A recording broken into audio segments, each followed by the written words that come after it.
Hello student, আমি Anirban sir class 10-এর Bangla বিষয়ের যে প্রবন্ধ একটি হারিয়ে যাওয়া কালিকলম থেকে গুরুত্বপূর্ণ তোমাদের 5 নম্বরের প্রশ্নগুলো একটু দেখে নাও, যেটা তোমাদের মাধ্যমিক যে টেস্ট প্লাস তোমাদের মাধ্যমিক ফাইনালের জন্য, মানে 2026-এ যারা মাধ্যমিক দেবে আর 25 সালে যারা দশম শ্রেণী যেটা মাধ্যমিকের টেস্ট পরীক্ষা দেবে, দুটোতেই তোমাদের কাজে লাগবে। তার প্রশ্নগুলো তোমরা ঝটপট দেখে।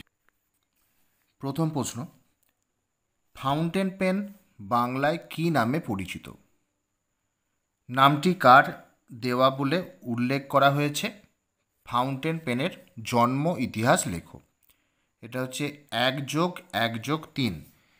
এই প্রশ্নটা এবার এইভাবে আসতে পারে, দেখো লাইনটা এইভাবে আসতে পারে যে জন্ম নিল ফাউন্টেন পেন, ফাউন্টেন পেনের স্রষ্টাকে, বাংলায় কে এই পেনের নামকরণ করেছিলেন? ফাউন্টেন পেনের জন্ম বৃত্তান্তটি সংক্ষেপে লেখো। 1+1+3। আবার প্রশ্নটা দেখে নাও, এইভাবে আসতে পারে, এককালে বাংলায় তাকে বলা হতো ঝর্ণা কলম। তাকে বলতে কি বোঝানো হয়েছে? ঝর্ণা কলমের ইতিহাস সংক্ষেপে লেখো। 1+4। তার মানে একটা জিনিস বুঝলে যে ফাউন্টেন পেনের ইতিহাস বৃত্তান্তটা কিন্তু খুব ইম্পর্টেন্ট। এই প্রশ্নটা অবশ্যই তোমরা ভালো করে করবে। 2 নম্বর প্রশ্ন, আমরা কালিও তৈরি করতাম নিজেরাই। কারা কালি তৈরি করতেন? তারা কিভাবে কালি তৈরি করতেন? এই লাইনটা দিয়ে আবার তোমাদের আসতে পারে কি যে কালি তৈরির পদ্ধতি সংক্ষেপে যা জানো লেখো। প্রশ্নটা একই প্রশ্ন, শুধু এটা কাটা প্রশ্ন, 1+4 আর এখানে ডিরেক্ট 5। এই প্রশ্নটা খুব ভালো প্রশ্ন, দেখে যাবে। 3 নম্বর প্রশ্ন, আশ্চর্য সবই আজ অবলুপ্তির পথে। কোন জিনিস আজ অবলুপ্তির পথে? এই অবলুপ্তির কারণ কি? এ বিষয়ে লেখকের মতামত কি? 1+1+3। অথবা দিয়ে প্রশ্নটা আসতে পারে, মানে এই লাইনটা দিয়ে সবের পরিচয় দাও, উল্লিখিত বিষয়টি কিভাবে আজ অবলুপ্তির পথে আলোচনা করো। 3+2। পরের প্রশ্ন, আচ্ছা এটা তো বললাম একই প্রশ্ন। আচ্ছা পরের প্রশ্ন, কলমকে বলা হয় তলোয়ারের চেয়েও শক্তিধর। বিষয়টি ব্যাখ্যা করো। এমন কথা বলার কারণ কি? 3+2। পরের প্রশ্ন দেখে নাও, ওর কাছে ক অক্ষর গোমাংস। ওর বলতে কাকে বোঝানো হয়েছে?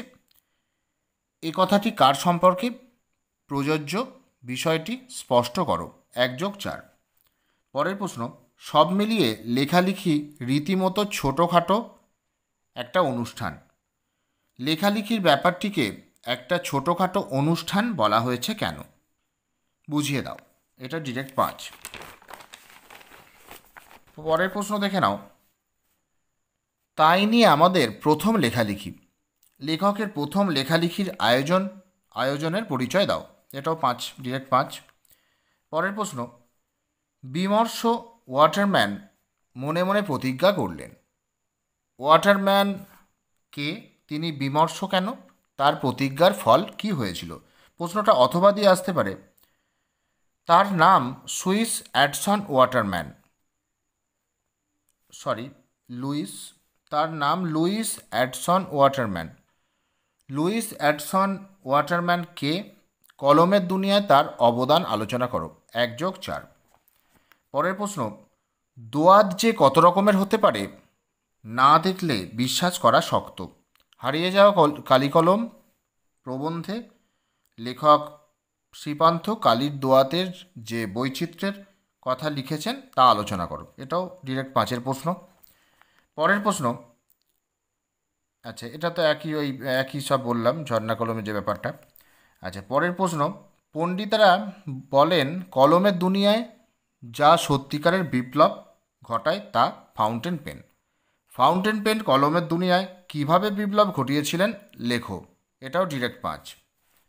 পরের প্রশ্ন, কালিকলমের প্রতি ভালোবাসা হারিয়ে যাওয়া কালিকলম প্রবন্ধে কিভাবে ফুটে উঠেছে তা আলোচনা করো।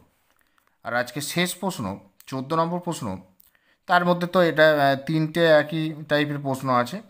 যাই হোক, এখানে নাম্বারিং অনুযায়ী 14 নম্বর প্রশ্ন, শেষ প্রশ্ন।